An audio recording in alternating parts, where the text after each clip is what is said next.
your family killed? So back in December 2022, I did a owner finance land in Murphy, North Carolina, and I made my first payment actually to the landowner because FCI services didn't have my account set up right. And they gave me some information as far as logging in online, but it never worked. And when I called the number, no one answered customer service. So I paid it to him directly. So that was my first payment. January of 2023, I made a payment to FCI services. That put me 1 month ahead since I had already paid the landowner for the first month of January because it was due January, but I paid it in December. So from that time in 2023, all my payments have been on time. And in 2024, all my payments had been on time until it got to be, I think it was April and May of 2024. My payments were sent from my bank. FCI services did not cash them. I was told that they had received them, so I did send them a copy of the check itself. And for April, they had actually cashed it, so it was sitting there.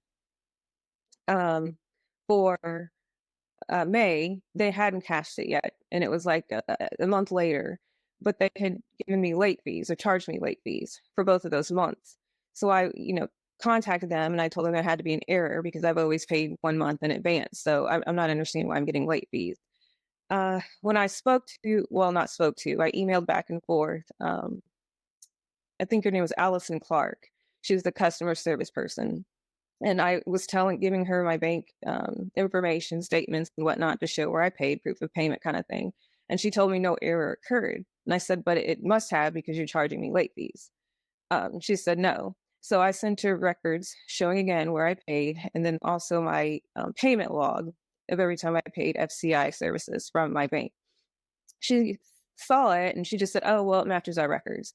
I'm like, "But you're still charging me late fees." So then the June statement came around, charged me late fee again. But then she told me she waived that one. Now I'm waiting for the July statement to come around to see if I'm charged a late fee. But they still didn't remove the late fees from April and May. And my fear is that they're going to keep charging me late fees every month based on the fact that they didn't cash the two checks that were there waiting. So that's my side of the story.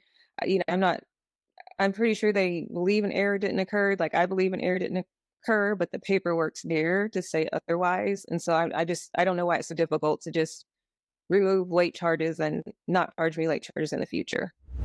I would like them to remove the late charges or refund me since they can't remove it, if they can refund me for the late charges they charged me for that month. And of course, going forward, I don't want any more late charges on my bills. So I need to get my payment record back on track. Like, they don't report to credit reporting agencies, she told me, which is good because if it was an error, my credit would be affected now by that.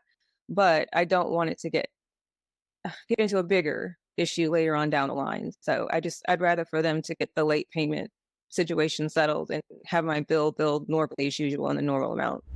FCI lending services, I looked them up and they do have quite a few complaints. It's not a lending service that I chose. The person that I financed the land from asked me if I had a preference, and I didn't because I had never financed land before. So he chose FCI services. Had I known that, I wouldn't have went with them. But the main thing is most of the reviews say that they're not willing to work out any kind of solution with their customers. And I feel like I'm pretty much at their mercy because I have to pay them either way.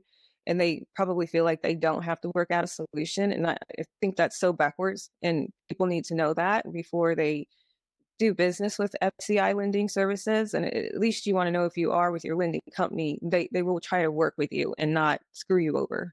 So I think consumers need to know that because a lot of times they enter into agreements or they do business with a particular industry, what have you, and then they always get disappointed. So I think the more voices that are heard, more opinions, more stories, it'll give consumers more informed decisions and hopefully make companies think twice about how they treat people.